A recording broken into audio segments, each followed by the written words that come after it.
Seri 11 Bukek Xiansu. Suling Emas Naga Siluman. Cerita, Ho Ping Hu. Audiobook, novel silat. Bab 55. Diberi sejengkal ingin sehasta, ingin sedepa, ingin yang lebih panjang lagi. Dan kita terseret ke dalam saluran keinginan untuk maju ini sampai kita masuk lubang kubur. Ini pun tidak menjadi soal kalau saja kita tidak melihat bahwa dalam pelaksanaan pengejaran suatu cita-cita, pengejaran ambisi, pengejaran sesuatu atau suatu keadaan yang kita inginkan, menimbulkan tindakan-tindakan yang kadang-kadang merupakan penyelewengan.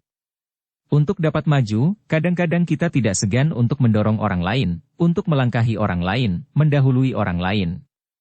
Bahkan tidak jarang, untuk mencapai apa yang kita cita-citakan, apa yang menjadi tujuan kita, maka kita mempergunakan segala daya upaya, tidak peduli lagi apakah daya upaya itu benar ataukah tidak.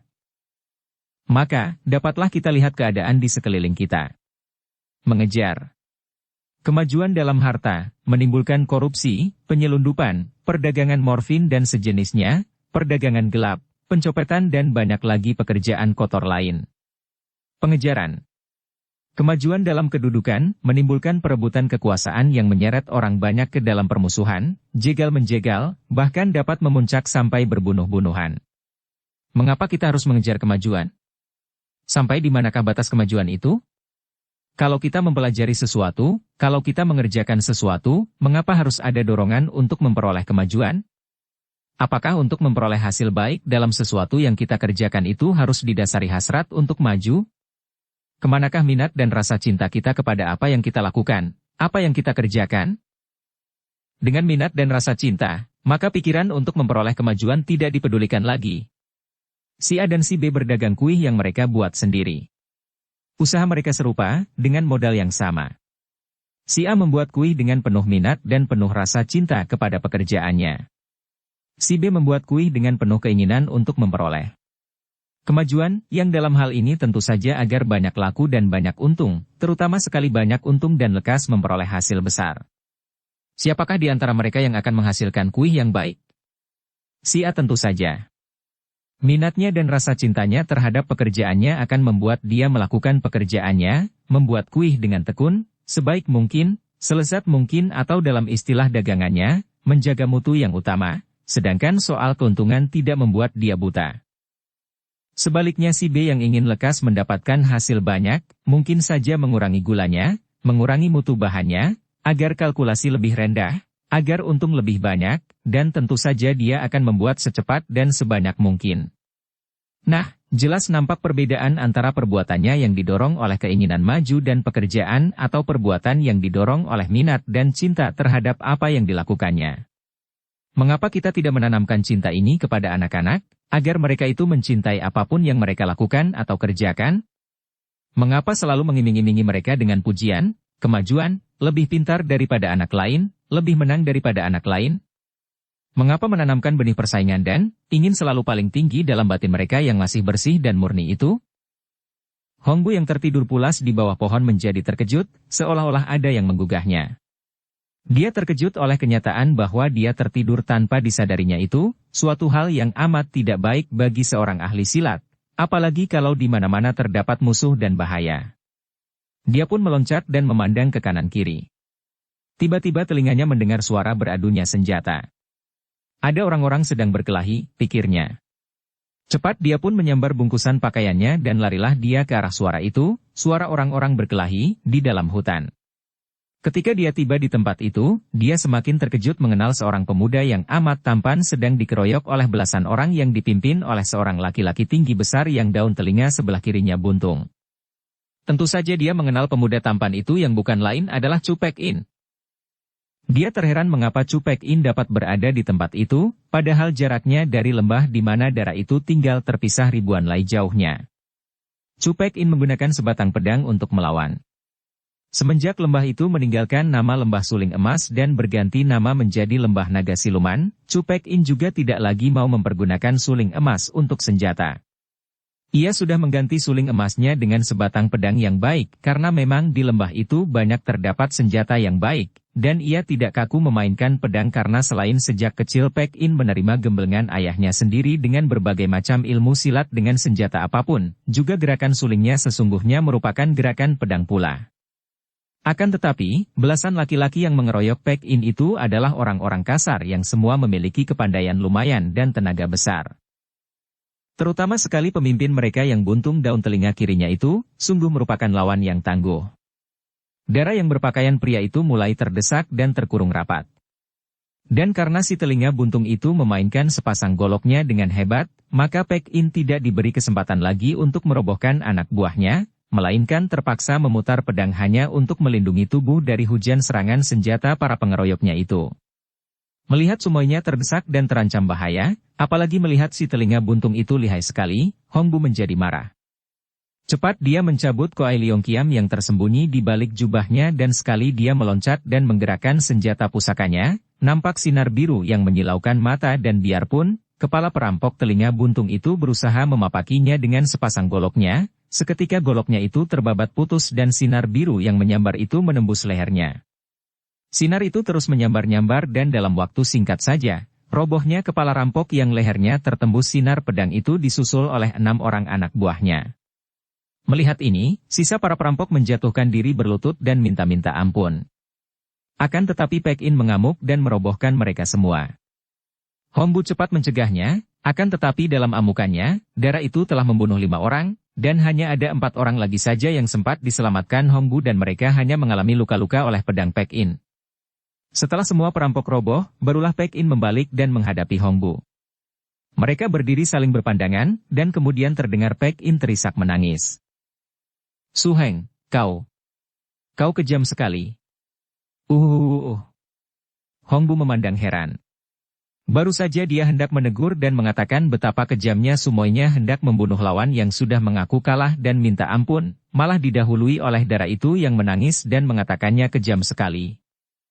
Sumoy, apa maksudmu mengatakan aku kejam? Mendengar pertanyaan ini, Paek In menangis semakin terisak-isak. Hong Bu yang melihat betapa 4 orang anggota perampok yang belum tewas, hanya terluka itu, mengerang kesakitan akan tetapi juga dapat mendengar percakapan mereka, lalu menggandeng tangan Paek In dan darah itu ditariknya pergi dari situ. Mari kita bicara di tempat lain, Sumoy, katanya. Paek In masih menangis dan membiarkan dirinya digandeng dan dibawa ke tempat lain, agak jauh dari tempat para perampok menggeletak itu. Nah, katakanlah mengapa aku kejam? Su Heng, kau pergi begitu saja meninggalkan aku. Aku telah mencari-carimu setengah mati, berbulan-bulan lamanya. Sampai aku hampir putus harapan. Kenapa engkau begitu kejam meninggalkan aku? Melihat darah yang biasanya amat tabah dan belum pernah dilihatnya menangis itu kini sesenggukan, Hong Bu merasa kasihan juga. Darah ini ditinggal ayahnya yang mengasingkan diri sebagai pertapa, dan dia tahu bahwa darah ini amat dekat dengan dia, maka setelah dia pergi, memang seolah-olah Paek In hidup sendirian saja di lembah yang sunyi itu. Karena merasa kasihan, maka dia lalu merangkul gadis itu dan mengelus rambutnya.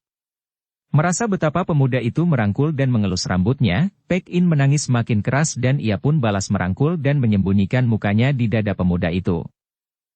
Su Heng, aku cinta padamu, Su Heng. Aku tidak mau terpisah darimu lagi. Lebih baik aku mati saja daripada harus berjauhan darimu. Bukan main kagetnya hati Hong Bu mendengar ini.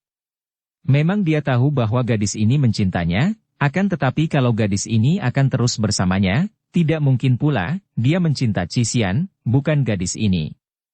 Akan tetapi dengan halus dia melepaskan rangkulannya dan memegang kedua pundak gadis itu, mendorongnya perlahan dan sambil memegang kedua pundak itu dengan lengan diluruskan, dia memandang wajah yang manis dan basah air mata itu. Gadis ini masih terisak, sesenggukan. Sumoy, dengarlah baik-baik. Bukan aku tidak suka kalau engkau ikut denganku, akan tetapi engkau tentu tahu bahwa aku mempunyai tugas yang luar biasa beratnya dan berbahayanya. Pertama, aku menjadi orang buruan dan dikejar-kejar oleh utusan kaisar yang amat sakti. Engkau sendiri tahu betapa ayahmu dan Susiok Chu Sengbu yang demikian saktinya, tidak mampu menandingi pendekar sakti gurun pasir.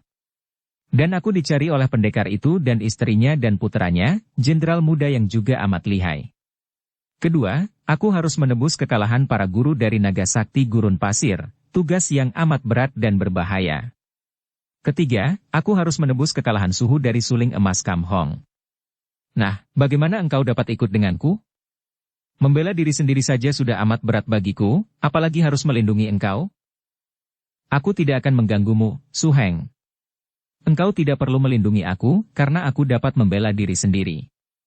Kalau perlu, jangan kau cari mereka, pendeknya, terserah apa saja yang hendak kau lakukan, tapi aku tidak mau kau tinggal lagi, tidak mau aku berpisah darimu.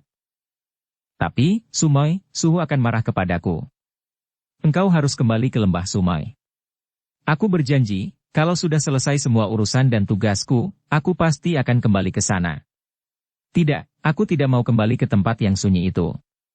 Aku bisa mati kesepian di sana, tanpa engkau. Aku ingin mati hidup bersamamu, Su Heng. Ah! Hong Bu menjadi bingung sekali. Dia tahu bahwa Pek In adalah seorang gadis yang keras hati dan yang sejak kecil terlalu dimanja oleh ayahnya sehingga apapun yang diinginkannya, harus terlaksana. Kalau dia menolak, tentu Pek In akan marah dan sukar dibayangkan apa yang akan dilakukan oleh gadis yang keras hati ini. Dia lalu berjalan pergi dari situ dengan muka tunduk, maklum bahwa gadis itu mengikutinya dari belakang. Sampai lama mereka berjalan tanpa berkata-kata. Akhirnya Pek In mempercepat langkahnya berjalan di samping Su Hengnya dan menyentuh lengan Su Hengnya itu. Su Heng, apakah engkau marah kepadaku? Tanyanya sambil memandang wajah yang tampan itu. Tidak marah, aku hanya bingung, Sumoy. Su Heng, kau maafkanlah diriku kalau aku menyusahkan dan membingungkan hatimu. Akan tetapi sungguh mati, aku tidak dapat berpisah darimu, Su Heng. Aku cinta padamu dan lebih baik aku mati saja daripada harus kau tinggalkan. Hong Bu menarik napas panjang. Sejenak ia menatap wajah itu. Wajah yang manis. Seorang gadis yang baik dan gagah perkasa keturunan pendekar. Alangkah mudahnya baginya untuk jatuh cinta kepada seorang gadis seperti ini, kalau saja dia tidak lebih dulu tergila-gila kepada Cisian. Bagi seorang pemburu sederhana seperti dia, Pek In merupakan darah yang sudah terlampau baik. Akan tetapi, apa hendak dikata, dia sudah terlanjur jatuh cinta kepada Cisian, dan tidak mungkin agaknya untuk melupakan Cisian dan menengok kepada gadis lain, walaupun dia masih merasa perih hatinya melihat Cisian tidak membalas cintanya, bahkan memusuhinya. Ah, betapa penuh derita hidup ini, pikirnya. Darah yang dicintanya malah memusuhinya, dan darah yang mencintanya tak mungkin dibalasnya. Demikianlah, dengan terpaksa sekali Hong Bu melakukan perjalanan bersama Pek In.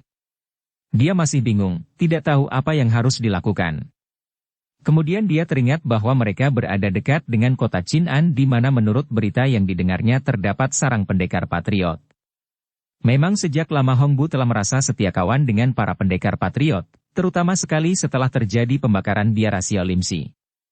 Memang tadinya dia sudah mempunyai keinginan untuk singgah di Chin'an dan mengunjungi pusat perkumpulannya para pendekar patriot itu. Kini setelah Pek In ikut bersamanya, timbul pikirannya bahwa sebaiknya kalau dia mengajak gadis itu ke pusat para pendekar. Siapa tahu Pek In yang berwatak pendekar itu akan tertarik hatinya dan kalau saja dia bisa menitipkan Pek In untuk sementara di tempat itu, bersama dengan para pendekar patriot, maka selain dia sendiri tidak dibebani berat untuk melindunginya, juga mungkin gadis itu mau ditinggalkannya. Orang seperti Pek In harus diberi kesibukan yang mengasyikkan dan menyenangkan hatinya. Demikianlah, Hong Bu lalu mengajak Sumoynya melanjutkan perjalanan menuju ke Chin'an. Akan tetapi karena mereka memasuki kota Chin'an setelah lewat senja, maka Hong Bu merasa tidak enak untuk langsung mencari dan mengunjungi para pendekar. Maka dia lalu mencari penginapan dan menyewa 2 buah kamar yang berdampingan untuk melewatkan malam itu. Su Heng, engkau sengaja menuju ke kota ini, hendak mencari siapakah? Pek In bertanya setelah mereka makan malam dan duduk di ruangan dalam, tak jauh dari kamar mereka. Melihat di kanan kiri tidak ada orang, Hong Bu lalu menjawab sambil berbisik. Sumoy, selama engkau meninggalkan lembah, di dalam perantauanmu, apakah engkau mendengar tentang para pendekar patriot yang mulai bergerak karena penekanan kaisar? Pek In mengangguk. Aku pernah mendengar tentang dibakarnya biara Xiao Limsi, Su Heng. Mereka itukah yang kau maksudkan? Hongbu mengangguk. Mereka dan banyak orang lagi yang merasa tidak suka melihat kelaliman kaisar dan tidak suka melihat penjajahan bangsa Manchu atas bangsa kita. Apakah engkau tidak tertarik? Pek In mengangguk. Memang mereka itu hebat dan gagah sekali, Su Heng. Akan tetapi apa hubungannya dengan kita? Memang tidak ada hubungannya secara langsung, Su Mai. Akan tetapi apakah kita juga harus diam saja menyaksikan kelaliman kaisar itu? Bayangkan saja. Para pendeta di Xiaoyimsi, para pendekar Xiaolimpai yang terkenal gagah perkasa itu, yang selalu membela kaum lemah tertindas dan menentang mereka yang jahat sewenang-wenang, dibasmi dan biarannya dibakar. Entah berapa banyaknya pendekar gagah perkasa yang tidak berdosa dibunuh, dibantai oleh pasukan besar.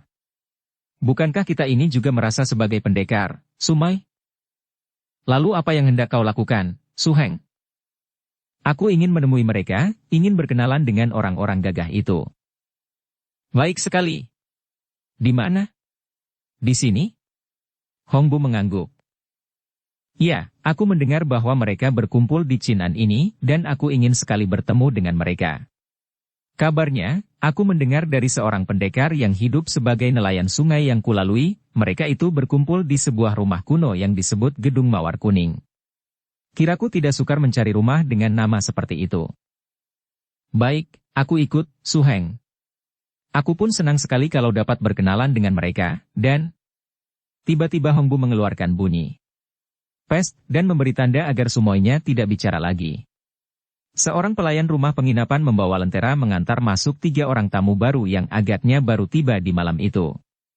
Karena mereka diberi kamar agak ke belakang, maka mereka itu melewati kamar-kamar Hongbu dan Pek In ketika diantar oleh pelayan ke kamar mereka di belakang.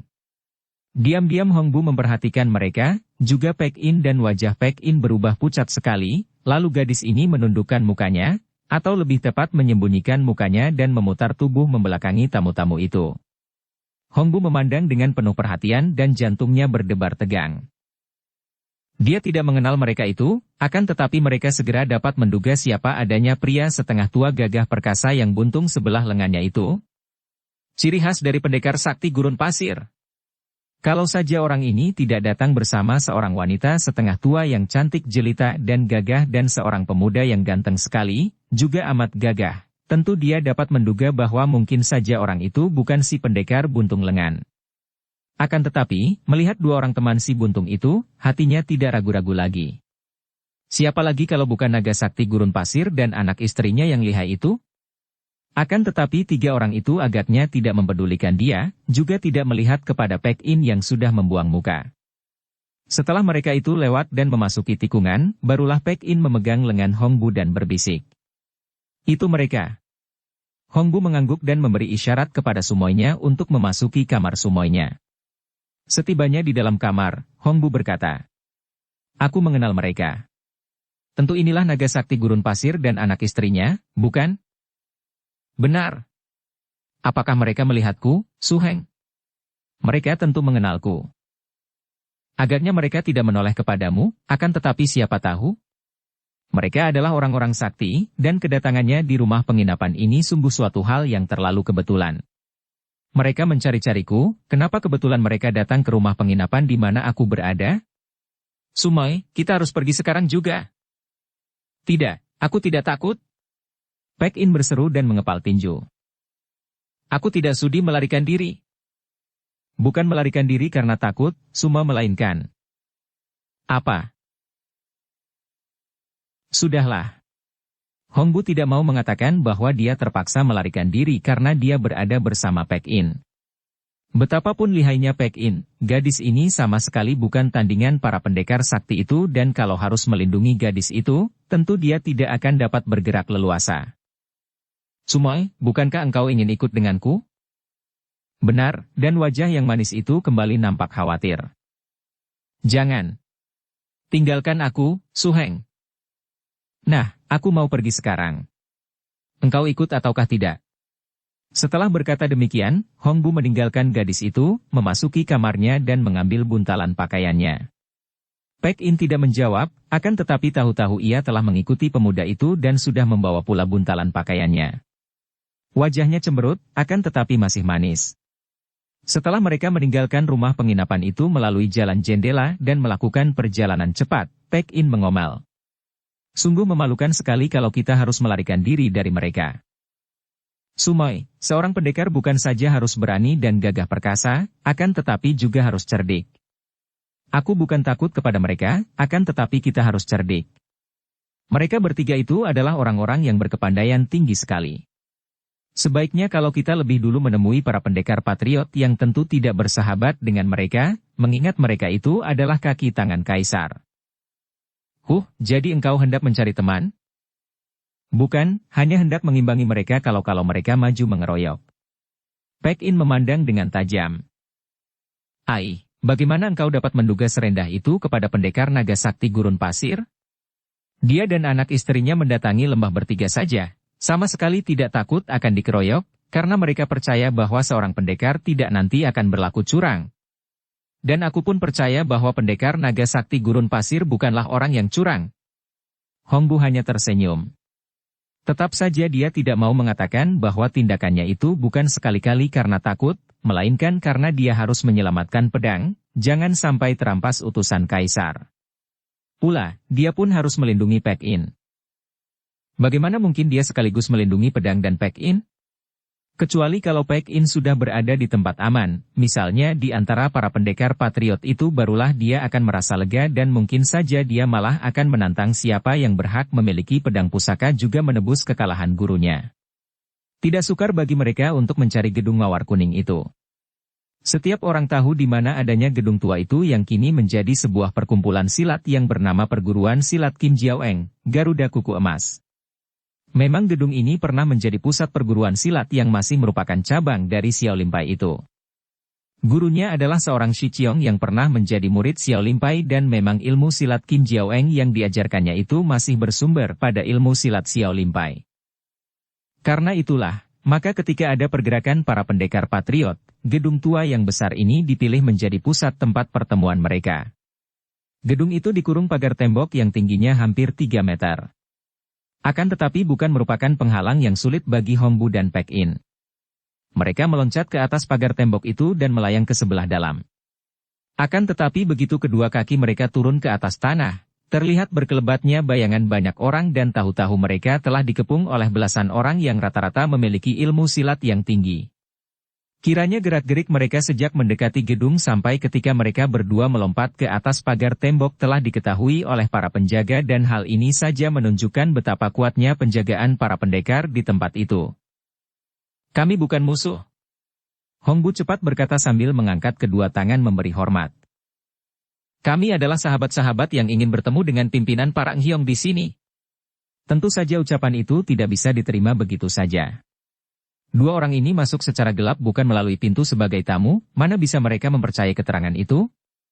Pula, keadaan para pendekar patriot di situ merupakan rahasia, tidak ada yang tahu bahwa tempat itu menjadi sarang mereka. Maka, orang yang datang dan tahu akan hal itu, sungguh merupakan orang yang patut dicurigai. Siapa engkau? Bentak seorang di antara mereka. Namaku Sim Hongbu, dan ini adalah Chu Paek In. Kiranya benar Paek In. Tiba-tiba terdengar seruan suara wanita dan seorang wanita berkelebat datang dan berdiri di depan Paek In. Tempat itu mendapat penerangan dari obor yang dibawa datang seorang pendekar sehingga mereka dapat saling memandang. Kini Hongbu dan Paek In segera mengenal wajah Cui Beng Xian Li Tang Chun Chiu. Melihat bibinya, Paek In cepat memberi hormat, diturut pula oleh Hongbu. Dan ini Hongbu malah. Masuklah. Kawan-kawan, mereka ini adalah keponakan-keponakanku sendiri. Hongbu dan Paek In merasa terheran-heran melihat bahwa bibi mereka berada di tempat itu, akan tetapi keheranan mereka lenyap ketika mereka dihadapkan dengan pimpinan para pendekar itu yang ternyata adalah Bu Sengkin atau Bu Tai Hiap. Biarpun di dalam hatinya ada rasa tidak senang, namun Paek In dapat mengerti mengapa bibinya berada di situ. Kiranya bibinya ini telah menyusul bekas kekasihnya, si pendekar perayu wanita itu yang sekarang telah menjadi pimpinan para pendekar patriot. Bu Tai Hiap girang bukan main menerima Hongbu dan Paek In. Dia sudah mendengar dari istrinya, yaitu Tang Chun Chiu tentang diri pemuda ini yang katanya merupakan pewaris pedang Koai Leong Po Kiam berikut ilmu pedang Koai Leong Kiam Sut yang tiada tandingannya di dunia ini. Maka pemuda itu merupakan tenaga yang amat boleh diandalkan, dan juga dia sudah mendengar tentang Chu Pek In, putri tunggal dari penghuni lembah suling emas yang kini menjadi lembah naga siluman itu. Selamat datang, Sim Hong Bu. Aku sudah banyak mendengar tentang kelihayanmu dari bibi gurumu. Dan engkau, Chu Pek In. Ayahmu adalah seorang sahabatku yang amat baik. Chu Pek In dan Sim Hong Bu memberi hormat. Biarpun di dalam hatinya Chu Pek In memaki laki-laki ganteng ini, karena laki-laki inilah yang merayu hati Tang Chun Chiu, istri dari Toa Peknya sehingga Toa Peknya itu meninggal dunia karena duka. Dan kini, dengan tak tahu malu sekali istri Toa Peknya itu malah menyusul kekasihnya. Biarpun mereka itu kini menjadi pimpinan pendekar patriot, tetap saja baginya mereka mempunyai perbuatan-perbuatan yang serba busuk. Itulah sebabnya mengapa Pangeran Qian Liong yang menjadi tawanan itu melihat adanya pemuda perkasa dan gadis berpakaian pria yang bukan lain adalah Sim Hong Bu dan Chu Pek In di antara para pendekar patriot, duduk di dekat Buta Hiap dan 3 orang istrinya yang merupakan puncak pimpinan para patriot itu. Tentu saja Chu Pek In tidak salah mengenal orang, dan juga dugaan Sim Hong Bu adalah benar bahwa 3 orang yang memasuki rumah penginapan itu adalah keluarga Kao. Pria gagah perkasa yang lengannya buntung itu memang adalah si naga sakti gurun pasir Kao Kok Chu bersama istrinya, Jenderal Muda Kao Chin Liong. Seperti telah kita ketahui, Jenderal Muda Kao Chin Liong diperintah oleh Kaisar sendiri untuk mencari dan merampas kembali sampai berhasil pedang pusaka Kuai Liong Pokiam yang lenyap dari istana. Untuk menghadapi tugas yang amat sukar dan berat ini, Kao Kok Chu dan istrinya yang kebetulan sedang mengunjungi putra mereka, segera turun tangan dan membantu putra mereka. Bertiga, keluarga sakti ini telah mendatangi lembah suling emas atau yang telah berganti nama baru lembah naga siluman. Dengan gagah perkasa 3 orang ini menyerbu lembah itu, mengalahkan keluarga Chu yang sakti sehingga mengakibatkan 2 orang sakti, Chu Han Bu dan Chu Seng Bu, terpaksa mengundurkan diri. Akan tetapi, kemenangan atas diri kedua orang tokoh keluarga Chu yang sakti ini, bukan berarti pedang pusaka itu dapat mereka rebut kembali. Pedang itu menurut keterangan pihak keluarga Chu yang kalah itu, berada di tangan murid mereka yang merupakan ahli waris pedang dan ilmu itu, adalah Sim Hong Bu. Demikianlah, keluarga Kao yang gagah perkasa itu melanjutkan usaha atau tugas mereka, yaitu mencari pedang pusaka yang dibawa pergi pemuda yang bernama Sim Hong Bu. Kemudian, dalam perjalanan mereka, keluarga Kao ini mendengar tentang geger yang dihebohkan oleh tindakan Kaisar terhadap Xiao Limpai, yaitu pembakaran biara atau kuil Xiao Wimsi dan menewaskan banyak sekali murid-murid Xiao Limpai. Tentu saja, seperti para pendekar di dunia Kang Ou, berita ini amat mengejutkan hati mereka dan menimbulkan perasaan tidak senang dan tidak puas. Semenjak dahulu, keluarga ini memandang tinggi nama Xiao Limpai dan tahu bahwa partai persilatan ini adalah partai yang bersih dan terhormat, yang mempunyai banyak pendekar sakti yang gagah perkasa. Dan kini Kaisar telah bertindak dengan kejam, menggunakan pasukan besar untuk membunuh banyak murid Xiao Limpai, berusaha membasmi partai ini bahkan telah membakar habis biara Xiao Wimsi. Kao Chin Liong sendiri marah-marah mendengar berita itu. Sungguh terlalu, katanya ketika mereka mendengar berita itu.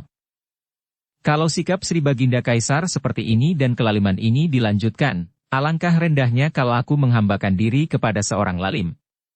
Lebih baik aku meletakkan jabatanku dan bersahabat dengan para pendekar Xiao Limpai yang tertimpa malapetaka. Memang amat menggemaskan. Apalagi kalau diingat bahwa Sri Baginda Kaisar sendiri pernah menjadi murid Xiao Limpai. Perbuatan seorang murid yang sungguh keji dan murtad, kata pula ibunya yang memang sejak muda memiliki watak keras akan tetapi jujur dan adil. Pendekar naga sakti gurun pasir menarik napas panjang. Dia adalah seorang pendekar yang sudah matang, tidak mudah dipengaruhi oleh segala macam keadaan, dan tidak lagi membiarkan diri diseret nafsu perasaan. Apapun juga alasannya, perbuatan Kaisar memang tidak patut, dan juga bukan merupakan perbuatan yang baik dan menguntungkan pemerintah. Akan tetapi, Chin Liong, harus selalu kau ingat bahwa engkau adalah seorang pendekar, kau harus selalu dapat menjaga nama dan memenuhi tugasmu dengan baik. Tugasmu saat ini adalah mencari dan merebut kembali pedang pusaka kerajaan, dan bukan watak seorang pendekar untuk meninggalkan tugas yang belum dilaksanakan sampai berhasil. Chin Liong mengangguk-angguk. Saya mengerti, Ayah.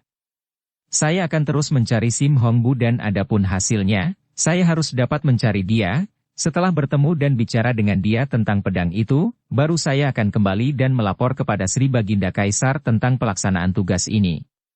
Setelah itu, baru saya akan mengundurkan diri meletakkan jabatan.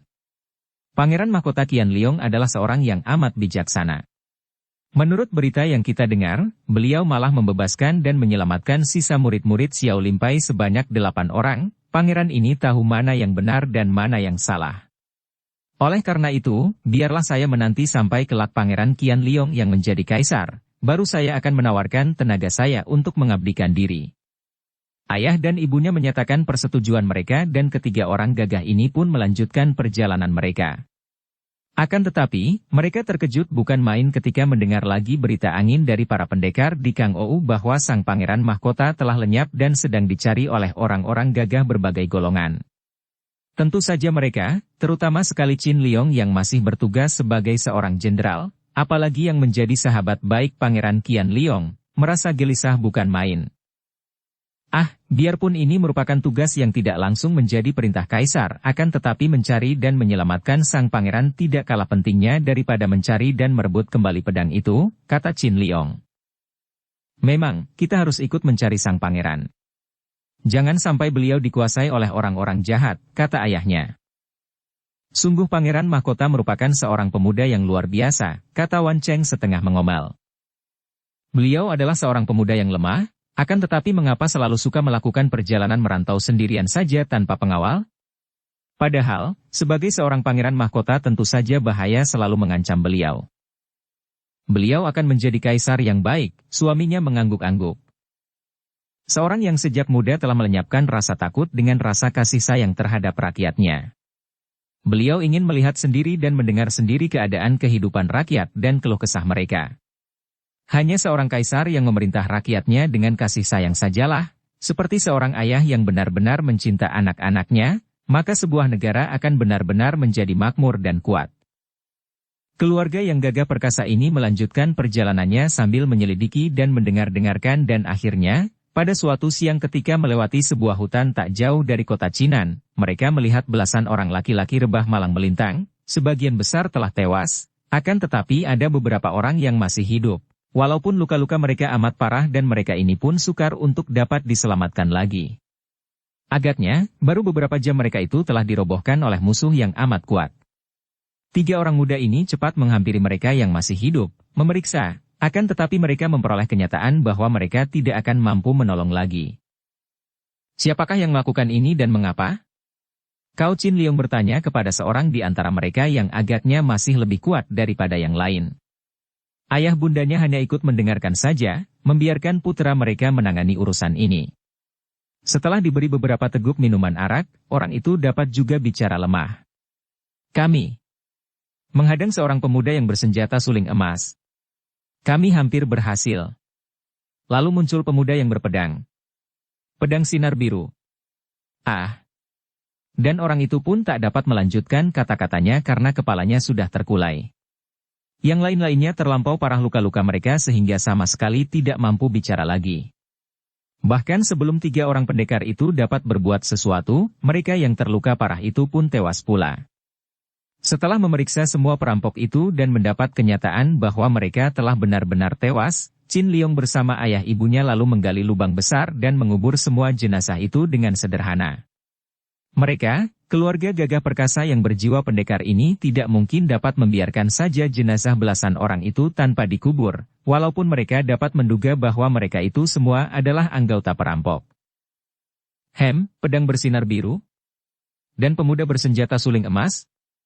Qin Liong berkata ketika mereka melanjutkan perjalanan. Ayahnya memandang kepadanya. Engkau dapat menduga siapa mereka? Putranya mengangguk, juga ibunya berkata. Aku pun sudah tahu siapa mereka itu. Bagus, kalau begitu mari kita cepat-cepat melanjutkan perjalanan. Daerah ini termasuk daerah kota Chinan, kemana lagi mereka kalau tidak ke kota itu? Dan kabarnya, di kota Chinan itu pula berkumpulnya para pendekar patriot, kata si naga sakti gurun pasir. Tanpa menyebut nama, 3 orang pendekar yang cerdas ini sudah dapat menduga bahwa pemuda bersenjata suling emas itu tentulah Chu Pek In dan pedang bersinar biru itu apalagi kalau bukan Kuai Leong Pokiam. Demikianlah, Keluarga sakti ini akhirnya dapat mengikuti jejak Chu Pek In dan Sim Hong Bu, dan seperti telah diceritakan pada bagian depan, Chu Pek In dan Sim Hong Bu terkejut bukan main ketika melihat tiga orang ini. Dan biarpun Pek In cepat membuang muka, dan tiga orang sakti itu seolah-olah tidak melihat adanya dua orang muda itu, namun sesungguhnya Qin Liong dan ayah bundanya sudah melihat mereka dan mereka yakin kini bahwa dugaan mereka adalah benar. Biarpun mereka tidak melihat adanya senjata pedang pusaka yang mereka cari-cari itu pada diri pemuda yang nampak sederhana itu, mereka dapat menduga bahwa pedang itu tentu disembunyikan dan hal ini bahkan lebih meyakinkan hati mereka. Kalau bukan Koa Liong Pokiam yang dibawa pemuda ini, perlu apa disembunyikan? Dan kalau pedang itu, tentu saja disembunyikan, karena pedang itu adalah pedang pusaka yang hilang dari istana. Dan ketika pada malam hari itu Hong Bu dan Pek In melarikan diri dari Losmen, hal ini pun sama sekali tidak terlewat dari pengamatan keluarga itu. Diam-diam mereka bertiga cepat membayangi dari jauh. Mereka melihat betapa bayangan dua orang muda itu melompati pagar tembok sebuah rumah tua dan mereka tidak berani ceroboh memasuki rumah orang. Kau berjagalah di sini bersama ibumu, aku akan menyelidiki rumah siapa ini, kata Cao Kok Chu.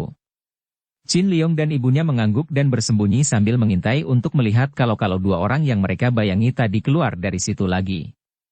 Si naga sakti gurun pasir tidak lama pergi. Dia sudah muncul kembali dan berbisik kepada putranya dan istrinya. Wah, kiranya rumah inilah yang menjadi sarang patriot. Mereka berkumpul di sini.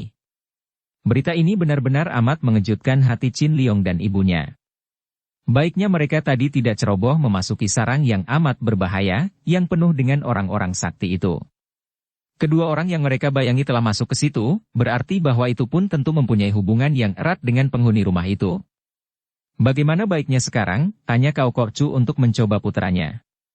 Betapapun juga yang mempunyai tugas itu adalah putranya, dan pendekar ini sudah percaya penuh kepada kecerdasan dan kewaspadaan putranya sehingga dia menyerahkan keputusan kepada putranya itu.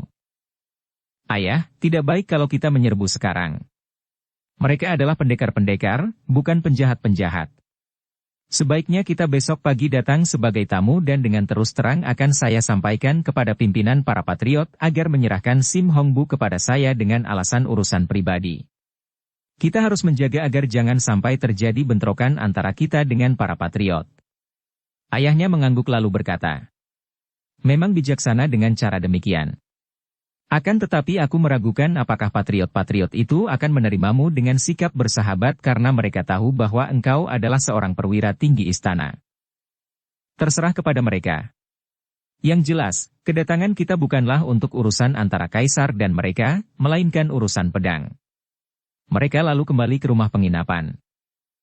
Mereka merasa yakin bahwa kedua orang muda yang mereka bayangi tadi tidak tahu bahwa mereka tadi membayangi mereka, dan juga mereka dapat menduga bahwa tentu Sim Hong Bu berbesar hati setelah berada di markas para pendekar patriot itu dan tidak akan pergi untuk sementara waktu. Dengan adanya pengejaran dari keluarga Cao, tentu pemuda itu menganggap bahwa markas itu merupakan tempat persembunyian yang paling aman. Dan memanglah, semua pendapat ini tepat sekali. Akan tetapi, Jenderal Cao Qin Liong dan ayah bundanya sama sekali tidak tahu bahwa pada malam hari itu juga, Pangeran Mahkota tiba pula di Qin'an dan ditahan di dalam rumah yang menjadi markas para patriot, itu.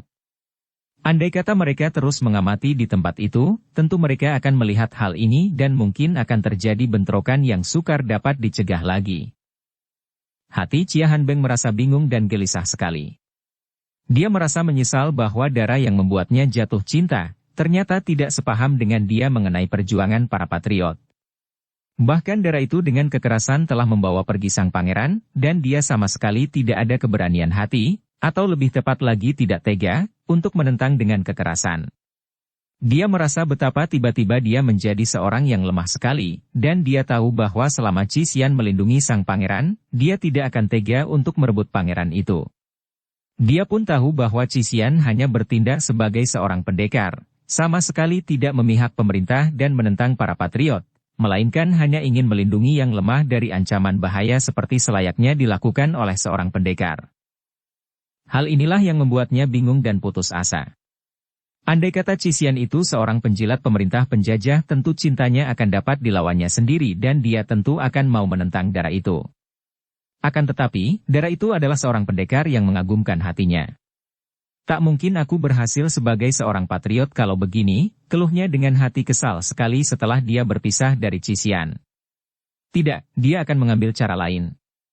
Dia tahu bahwa Pangeran Qianliong memang seorang pemuda yang hebat dan bijaksana, maka dia pun tidak terlalu menyesal akan sikap Cisian. Dia sendiri, andai kata dia tidak mempunyai jiwa pemberontak terhadap kekuasaan penjajah, tentu dia pun tidak akan segan untuk mempertaruhkan nyawanya guna membela seorang pangeran mahkota yang bijaksana seperti Pangeran Qianliong. Yang jahat, yang menjadi biang keladi semua peluapan kemarahan hati para patriot adalah kelaliman Kaisar. Kaisarlah yang harus dibasmi. Peristiwa pembakaran biara Xiao Limsi, perlakuan sewenang-wenang terhadap orang-orang Han, semua itu adalah perbuatan Kaisar yang membenci orang Han. Dan kalau dia telah gagal menangkap pangeran, masih ada jalan lain baginya yang lebih langsung dan tepat, yaitu menyerbu ke istana dan mencoba untuk membunuh Kaisar. Dia tahu bahwa perbuatan ini amat berbahaya, karena istana merupakan tempat yang amat kuat dengan penjagaan ketat, di mana berkumpul perwira-perwira berkepandaian tinggi dan pengawal-pengawal yang gemblengan. Akan tetapi, dia mempunyai harapan. Bukankah ibu kandungnya berada di sana sebagai selir Kaisar? Demikianlah, dengan hati yang telah mengambil keputusan tetap, Chia Hanbeng pergi ke kota raja. Biarpun para pengawal dan pembesar yang mengurus dalam istana, para taikam, orang kebiri, menyambutnya dengan pandang mata penuh kecurigaan, namun mereka itu melapor juga kepada ibu pemuda itu yang menjadi selir Kaisar bahwa ada seorang pemuda bernama Chia Hanbeng dan mengaku keluarga dekat mohon menghadap. Tentu saja ibu pemuda itu terkejut sekali mendengar disebutnya nama ini dan cepat-cepat mempersilakan Taikam untuk mempersilakan pemuda itu menghadapnya di dalam taman. Selir Kaisar ini memilih taman sebagai tempat pertemuannya dengan putranya agar mereka dapat bicara dengan leluasa di tempat terbuka sehingga tidak akan ada yang dapat mencuri dengar percakapan antara mereka. Dengan pengawal dua orang pengawal dalam yang juga terdiri dari laki-laki yang sudah dikebiri, Hanbeng dipersilahkan memasuki taman. Ketika tiba di pondok indah dekat kolam ikan, Hanbeng melihat seorang wanita cantik dengan pakaian yang mewah berdiri menantinya dengan kedua mata basah dengan air mata. Melihat ibunya, Hanbeng tak dapat menahan keharuan hatinya dan dia pun cepat maju berlutut di depan kaki ibu kandungnya sambil menundukkan mukanya. Selir itu memejamkan mata dan menggunakan sapu tangan menyusuti air matanya, kemudian memberi isyarat kepada dua orang pengawal kebiri itu untuk meninggalkannya bersama putranya. Setelah dua orang pengawal itu mengundurkan, wanita itu lalu membungkuk dan merangkul putranya, disuruhnya Hanbeng berdiri dan sejenak mereka berdua saling berpandangan dengan hati yang tidak keruan rasanya. Hanbeng. Akhirnya wanita itu berbisik yang merupakan jerit yang keluar langsung dari dalam hatinya. Ibu. Hanbeng menahan agar air matanya tidak jatuh bertitik, sungguh pun dia sudah merasa betapa hatinya tergetar dan kedua matanya terasa panas. Kalau ibunya merasa berduka dan terharu sekali melihat putranya, sebaliknya pemuda ini selain terharu, juga merasa panas hatinya melihat ibunya hidup sebagai seorang selir Kaisar yang berpakaian begini indah dan mewah, sedangkan ayahnya telah terbunuh oleh Kaisar yang kini menjadi suami ibunya. Hanbeng, mari kita duduk di bangku itu. Kita bicara di luar saja agar jangan ada orang lain mendengarkan dengan sembunyi. Ibunya berbisik dan menggandeng tangan putranya, diajaknya putranya itu duduk di bangku panjang di tengah taman, jauh dari pondok. Wanita setengah tua itu, yang usianya kurang lebih 40 tahun, masih nampak cantik sekali, apalagi karena ia mengenakan pakaian yang demikian indah dan rambutnya disanggul secara istimewa seperti biasa dandanan para selir Kaisar. Kini, melihat putranya, seketika hancur berantakan segala kemuliaan yang dirasakannya setiap hari dan terbayanglah di pelupuk matanya segala peristiwa yang terjadi beberapa tahun yang lalu. Dia hidup bersama suaminya yang merupakan seorang pendekar gagah perkasa dan hidup saling mencinta, dengan seorang putra mereka, yaitu Hanbeng. Kemudian, datanglah malapetaka itu. Suaminya adalah seorang pendekar yang pernah menjadi sahabat Ai Xing Kiao murid Xiao Limpai yang suka bersahabat dengan para pendekar itu, yang kini telah menjadi Kaisar Yung Cheng. Dan ketika mereka mengadakan perjalanan sampai ke kota raja, suaminya teringat akan sahabat itu dan biarpun telah dicegahnya, suaminya tetap nekat berkunjung dan menghadap bekas sahabat yang kini menjadi Kaisar itu. Dan memang, Kaisar menyambutnya dengan ramah dan manis budi. Akan tetapi terjadilah malapetaka ketika Kaisar memandang kepadanya. memandang kepadanya dengan sinar mata yang demikian mesra dan penuh nafsu berahi. Maka terjadilah kesemuanya itu, peristiwa yang mengubah hidupnya. Suaminya telah terbunuh, dan ia pun diambil selir oleh kaisar. Dan ia tidak melawan. Ia seorang wanita yang lemah melihat kemuliaan membayang di depan mata. Ia pun menyerahkan diri, bukan dengan terlalu terpaksa, bahkan dengan harapan baru. Kalau dulunya ia hidup sebagai seorang istri pendekar yang bertualang, yang kadang-kadang menderita lapar dan tidur di kuil-kuil tua atau di hutan-hutan, kini ia menjadi seorang yang dihormati dan dimuliakan. Dan kaisar pun sayang kepadanya. Bahkan Pangeran Mahkota sendiri memandangnya sebagai seorang ibu. Mau apa lagi? Putranya, lari entah kemana. Dan kini, putranya itu muncul di depannya. Terjadilah perang dalam hati wanita ini, perang antara kemewahan dan kemuliaan di istana, melawan kasih sayang seorang ibu kandung terhadap anaknya. Dan kemuliaan itu pun kini menipis. Segala macam kesenangan di dunia ini, apapun juga adanya, tidak akan abadi. Kesenangan selalu disusul oleh kebosanan, atau juga oleh keinginan memperoleh yang lebih besar lagi. Sehingga kesenangan yang ada itu tidak begitu berarti lagi. Demikian pula dengan wanita ini. Kemuliaan dan kemewahan itu memang pada mulanya dirasakan dan dinikmatinya betul, dalam waktu beberapa bulan, beberapa tahun. Akan tetapi, kemewahan dan kemuliaan yang dilimpahkan kepadanya setiap hari itu mulai menimbulkan kebosanan dan kemuakan. Apalagi dengan munculnya putranya ini, yang mendatangkan lagi kenang-kenangan lama, membuat ibu ini merasa terguncang batinnya. Han Beng. Anakku. Putraku sayang. Akhirnya engkau mau juga menjenguk ibumu. Ia berkata sambil mengusap air matanya yang terus bercucuran. Han Beng memandang wajah ibunya. Ada juga rasa iba, rasa haru dan rasa mesra yang timbul dari kasih sayangnya terhadap wanita yang menjadi ibunya ini. Akan tetapi yang lebih lagi adalah rasa marah. Ibunya sampai hati benar berenang di dalam kemewahan di samping laki-laki yang telah membunuh suaminya. Ibu, katanya, suaranya agak gemetar. Aku datang ini bukan untuk menjenguk ibu, melainkan untuk, dia berhenti sebentar, memandang ke kanan kiri yang sunyi. Dua orang tadi berdiri di luar taman, biarpun memandang ke arahnya akan tetapi tidak dapat mendengar percakapan itu. Untuk apa, anakku? Engkau membutuhkan apa? Ibumu akan dapat menolongmu, nak. Nah, terima kasih, ibu. Itulah yang kubutuhkan, yaitu pertolonganmu. Kuharap ibu suka membantuku dan suka memberi jalan kepadaku agar niat hatiku tercapai. Niat hatimu? Apa niat itu? Apakah engkau ingin menikah? Dengan air mata masih berlinang, wanita itu mencoba untuk tersenyum dan memandang wajah putranya yang tampan. Bersambung ke bab 56. Dukung kami dengan subscribe, follow, like, komen dan share. Terima kasih.